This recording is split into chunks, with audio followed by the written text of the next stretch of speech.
She drove into a model of a city by remote control. She didn't know her miniature car drove the joystick before her hand did. The passenger, the engineer, wanted to commandeer it in her city.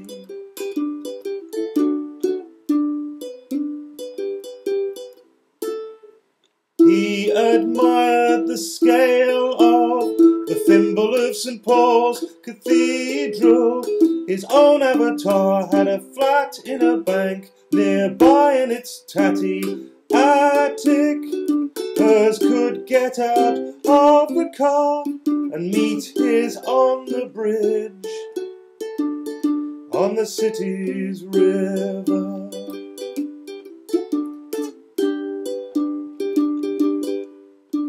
A sunset twice in the water and sky turned a salmon pink. They didn't stop to think.